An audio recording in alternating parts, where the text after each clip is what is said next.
এত আদর করে বানাইলাম, আসমান আল্লাহ বানাইছেন কুন ফায়াকুন বইলা, ফেরেশতা আল্লাহ বানাইছেন কুন ফায়াকুন বইলা, জমিন আল্লাহ বানাইছেন কুন ফায়াকুন বইলা, কিন্তু আমারে আপনারে আল্লাহ পাক কুন ফায়াকুন বইলা বানায় নাই। আমাকে আপনাকে যখন আল্লাহ বানাইছে, খালাকতু বিয়াদাইয়া, আল্লাহ বলে আমি আমার নিজের হাত দিয়া বান্দা বান্দিরে বানাইছি। কারণ এই চেহারার মধ্যে এত দামি কপাল, ওই কপাল দিয়া বান্দা আমার কুদরতি কদমে সাজদা দিবে।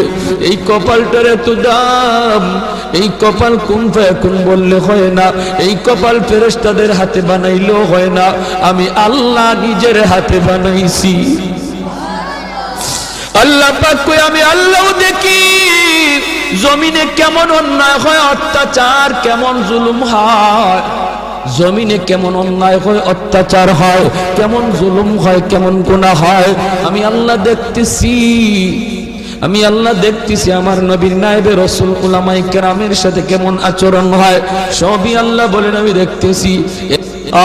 আল্লাহ পাক রব্বুল আলামিন বলেন, আলা ইন্না আউলিয়া আল্লাহি লা খাউফুন আলাইহিম ওয়ালা হুম ইয়াহজানুন।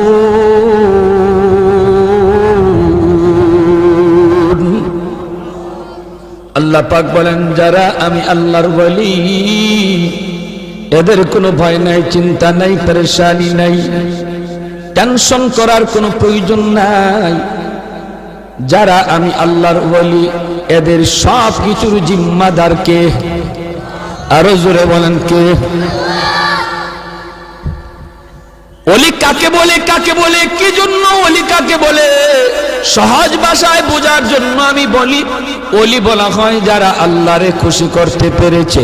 আল্লাহরে খুশি করার নাম হলো বিলায়াত। যে খুশি করতে পারলো সে ওলি হয়ে গেল। আল্লাহরে খুশি করা খুব সহজ রে ভাই, মানুষকে খুশি করা খুব কঠিন। দুনিয়ার মানুষকে খুশি করা খুব কঠিন, দুনিয়ার মানুষকে খুশি রাখাও খুব কঠিন। আল্লাহরে খুশি করা যেমন সহজ, ঠিক তেমন আল্লাহরে খুশি রাখাও তেমন সহজ। চেয়ারম্যান মেম্বার এদেরকে জিজ্ঞেস করে দেখেন ভাই, মানুষকে খুশি করা কেমন সহজ না কঠিন? মেম্বার চেয়ারম্যান তারা বুঝতে পারবে মানুষকে খুশি করা কত কঠিন, ঠিক কিনা? আরো জোরে বলেন ঠিক কিনা? কিন্তু মানুষকে খুশি করলেন, এই খুশি আবার ধরে রাখা